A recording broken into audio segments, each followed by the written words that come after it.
Olá, ouvintes do Ogro Historiador. Bem-vindos a mais um Unguento do Ogro, a sua dose quinzenal de história. Nesta edição, eu, Hugo Rincon, falarei um pouco para vocês sobre um rei medieval, Dom Duarte de Portugal, que no início do século XV sofreu psicologicamente e fisicamente com epidemias, as chamadas pestilências, que periodicamente se manifestavam no continente europeu, como nos grandes surtos epidêmicos do século XIV, especialmente a conhecida peste negra.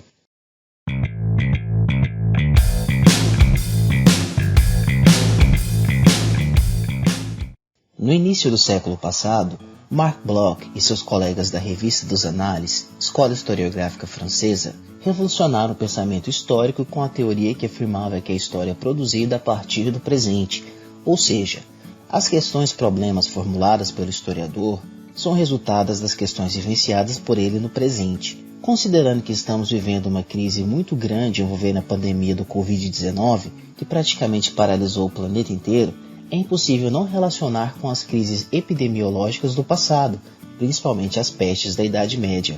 Se pensarmos no estigma carregado pelo período medieval como Idade das Trevas, é interessante refletir como um governante medieval lidava, em termos de saúde pública, com crises sanitárias em comparação a políticos de hoje, que apesar de toda a evidência científica e recomendação da Organização Mundial de Saúde, insistem em negar o perigo de uma pandemia, um vírus que em poucos meses matou mais de 10 mil pessoas no mundo, sendo tratado por governantes como uma mera gripezinha, convidando os cidadãos do seu país a irem para as ruas, correndo riscos de vida, de se contaminar seus familiares e entes queridos.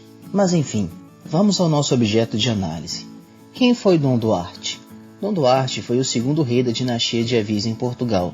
Nascido em 1391, reinou por apenas 5 anos, entre 1433 e 1438, ano da sua morte.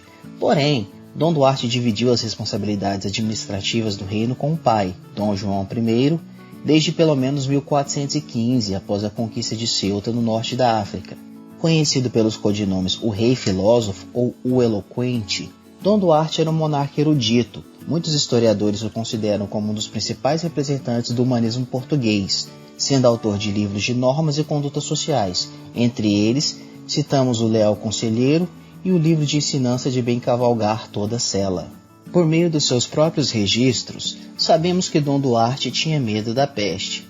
As preocupações com a morte e com a pestilência aparecem associadas nos escritos do rei. Assim como faz com outros temas, ele formulou interpretações e buscou entender a doença e a relação com a morte para além da explicação dos físicos ou mesmo das teorias da igreja, encarando seus medos para tentar vencê-los. O cronista Rui de Pina, autor da Crônica de Dom Duarte, uma das principais fontes biográficas do monarca, afirmou que o rei era um grande amante das ciências e, portanto, entendia que a peste, por se tratar de uma enfermidade endêmica, necessitava também ser tratada por medicamentos, os quais sempre buscava a produção de novas receitas por meio de seus físicos e botânicos que mantinha em sua corte. Em O Leal Conselheiro, podemos observar que quando se tratava da sua vida, Dom Duarte deu preferência para os tratamentos indicados pelos estudos acadêmicos de medicina desenvolvidos, como aqueles provindos da Universidade de Paris, que recomendava que o melhor remédio para se evitar a peste, entre aspas, era fugir para o mais longe possível dela, evitando focos de contágio. Dom Duarte afirmava que não é prudente para um homem permanecer em locais de perigo de contágio, onde pessoas morreram por causa da doença. O rei salientou ainda que o homem deve se servir da razão para definir o que faz bem e o que é prejudicial para a sua saúde.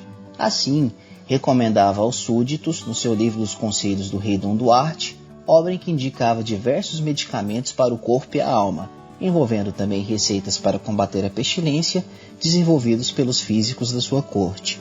Em agosto de 1438, o reino português encontrava-se infestado pela epidemia. Seguindo os conselhos de seus físicos, Dom Duarte se retirou junto à rainha e ao infante Dom Afonso para Tomar, tentando fugir dos focos da doença que se alastrava mais facilmente em centros urbanos maiores, como Lisboa, Porto e Coimbra. Porém, acabou por falecer no dia 9 de setembro, com a mesma doença que temeu sofrer por boa parte da sua vida. A história pode não ser a mestra da vida, como sugeriu o senador romano Marco Túlio Cícero, mas os exemplos do passado, como o rei medieval, ainda têm muito a nos ensinar, mesmo quase 600 anos após a sua morte. especialmente em tempos em que os homens se negam a acreditar nos fatos e na ciência. Mais perigoso ainda é quando esses homens são chefes de Estado, responsáveis pelas vidas de milhões de pessoas. A dica cultural desta edição do Ungüento do Ogro é o livro Dom Duarte, Requiem para um Rei Triste, do historiador português Luís Miguel Duarte, publicado em 2005 pela editora Círculo de Leitores. Indico também os artigos O Corpo do Rei, capítulo sobre saúde e doença em Dom Duarte, da professora Marcela Lopes Guimarães, e Memórias Melancólicas, A Morte do Rei Dom Duarte no Discurso Cronístico de Rui de Pina, deste historiador que vos fala. Ambos disponibilizados online. Ficamos por aqui. Um abraço e até a próxima.